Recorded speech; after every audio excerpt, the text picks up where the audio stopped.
Hello दोस्तों, आप सबका टेली प्राइम 7.0 के इस सीरीज़ में स्वागत है। हमारे सीरीज़ का ये पहला क्लास है जिसमें हम टेली प्राइम को स्टार्ट करने से पहले टेली से रिलेटेड अकाउंट्स के कुछ बेसिक टर्म्स को सीखेंगे, जैसे अकाउंट्स क्या है, अकाउंट्स के क्लासिफिकेशन क्या है और अकाउंट्स के गोल्डन रूल।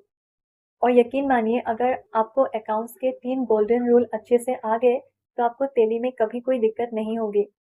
और ये वीडियो खासकर उनके लिए है जिनका बैकग्राउंड कॉमर्स नहीं है और जिनको अकाउंट्स या डेबिट क्रेडिट में बहुत मुश्किल लगती है। और इस वीडियो में हम सभी अकाउंटिंग टर्म को बहुत ही आसान भाषा में स्टोरी फॉर्मेट में समझेंगे। तो सबसे पहले समझेंगे अकाउंट यानी खाता क्या है। दोस्तों, मान लीजिए हमारे घर के खर्चों का हिसाब एक डायरी में रखते हैं, जैसे दूध वाले को कितना दिया, बिजली का बिल कितना आया, किराने वाले को कितना देना है। इस तरह के सभी खर्चे हम एक डायरी में लिखते हैं। ठीक उसी तरह हमारे बिजनेस में भी रोज हजारों ट्रांजैक्शन यानी लेन देन होते हैं। अब इन सब को हम अपने दिमाग में तो याद नहीं रख सकते। मान लीजिए हमने 1-2 दिन का याद रखा, लेकिन उसके बाद हम इसे भूल जाएंगे और इसीलिए सभी ट्रांजैक्शंस को हम एक साथ लिखते हैं और इसी प्रोसेस को कहते हैं अकाउंट्स। अब इसके बाद देखते हैं क्लासिफिकेशन ऑफ अकाउंट्स। हमारे सभी ट्रांजैक्शंस को 2 टाइप्स में रिकॉर्ड कर सकते हैं। पहला है पर्सनल अकाउंट और दूसरा है इम्पर्सनल अकाउंट। अब इसके बाद इम्पर्सनल अकाउंट को भी 2 पार्ट्स में डिवाइड किया है, जैसे रियल अकाउंट और नॉमिनल अकाउंट। अब इसके बाद रियल अकाउंट के अंदर आता है टेंजिबल और इंटेंजिबल अकाउंट्स। दोस्तों, अगर आपको ये टाइप्स देख के लग रहा है कि अकाउंट्स बहुत टफ है, तो यकीन मानिए ये बिल्कुल टफ नहीं है, ये बहुत ही ईजी है। तो चलिए सबसे पहले हम पर्सनल अकाउंट को देखते हैं कि पर्सनल अकाउंट क्या है। पर्सनल अकाउंट, नाम से ही पता चल रहा है, पर्सनल यानी किसी पर्सन या व्यक्ति से जुड़ा हुआ, मतलब किसी इंसान से जुड़ा हुआ। तो सबसे पहले पर्सनल अकाउंट का मीनिंग देखते हैं। तो पर्सनल अकाउंट वो अकाउंट है जो किसी पर्सन या व्यक्ति से जुड़ा हुआ है। यहाँ पर्सन का मतलब है आप और मेरे जैसे कोई जिंदा इंसान, जैसे राम, राहुल, रिया या कोई भी कस्टमर। और संस्था यानी इंस्टीट्यूशन का मतलब है कोई बैंक, स्कूल, कॉलेज, कंपनी जिसे कानून ने एक इंसान का ही दर्जा दिया है। इन सब में जान नहीं होती, लेकिन बिजनेस इनके नाम पर ही होती है, जैसे एसबीआई बैंक या कोई भी प्राइवेट कंपनी। तो चलिए इसे एक एग्जाम्पल से समझते हैं। मान लीजिए आपकी एक इलेक्ट्रॉनिक्स की दुकान है।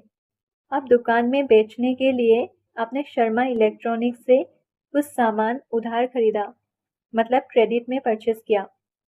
अब आपको उन्हें पैसे देने हैं, तो शर्मा इलेक्ट्रॉनिक्स आपके क्रेडिटर्स यानी लेनदार बन गए। क्योंकि शर्मा इलेक्ट्रॉनिक्स एक संस्था है, इसलिए ये पर्सनल अकाउंट्स में आएगा।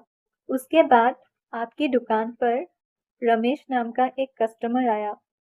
आपने रमेश को एक मोबाइल उधार यानी क्रेडिट में सेल कर दिया, यानी बेच दिया।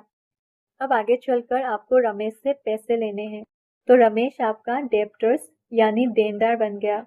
रमेश एक इंसान है, इसलिए ये भी पर्सनल अकाउंट में आएगा।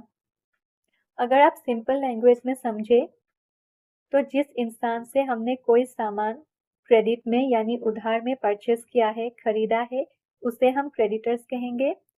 और जिस इंसान को हम क्रेडिट में सामान देंगे यानी कि बेचेंगे, उन्हें हम डेब्टर्स कहेंगे।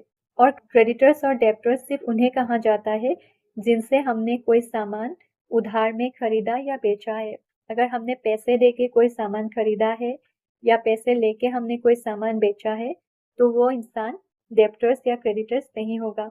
देखिए, जब हम टेली में प्रैक्टिकल एंट्री करेंगे, तो जो हमारा बैलेंस शीट होगा, वहाँ पे जो क्रेडिटर्स या डेब्टर्स होंगे, जब तक हमने उन्हें पैसा नहीं दिया या उनसे पैसा हमें नहीं मिला, तब तक उनका नाम हमारे बैलेंस शीट में शो होगा।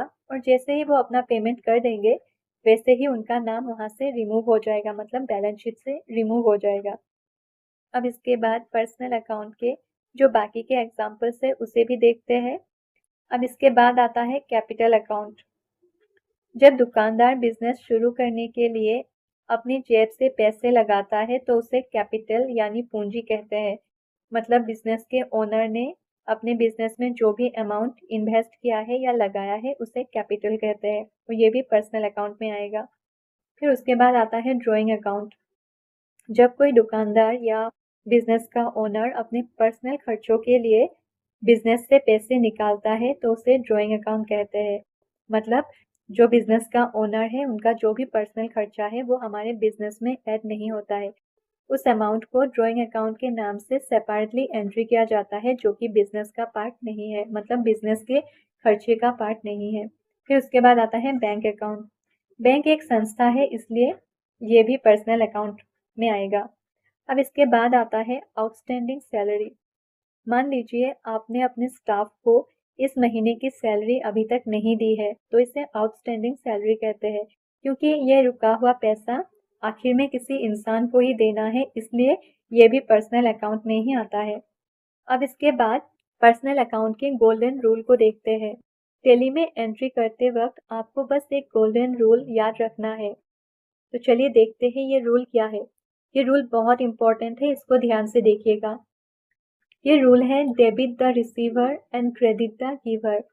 मतलब जो इंसान या बैंक आपसे कुछ रिसीव कर रहा है यानी कुछ पा रहा है, उसे हमेशा डेबिट साइड में एंट्री करना चाहिए, और जो इंसान या बैंक आपको कुछ दे रहा है यानी जो गिवर है, उसे हमेशा क्रेडिट साइड में एंट्री करना चाहिए।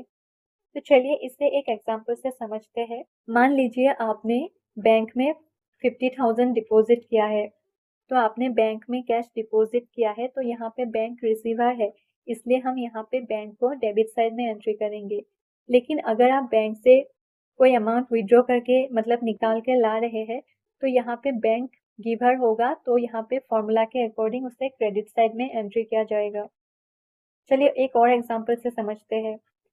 तो मान लीजिए आपने किसी से उधार में सामान खरीदा है, तो जिससे आपने सामान खरीदा है वो आपको सामान दे रहा है, तो वो इंसान यहाँ पे गिवर होगा और उसे क्रेडिट साइड में एंट्री किया जाएगा। और मान लीजिए आपने किसी को उधार में कोई सामान बेचा है और यहाँ पे वो इंसान रिसीवर है, उसे आप सामान दे रहे हैं, तो यहाँ पे वो डेबिट साइड में एंट्री होगा। तो दोस्तों, उम्मीद करते हैं कि आप सबको पर्सनल अकाउंट अच्छे से समझ में आ गया होगा। अब इसके बाद नेक्स्ट वीडियो में हम बात करेंगे रियल अकाउंट के ऊपर। तो मिलते हैं नेक्स्ट वीडियो में, और वीडियो को यहाँ तक देखने के लिए थैंक यू।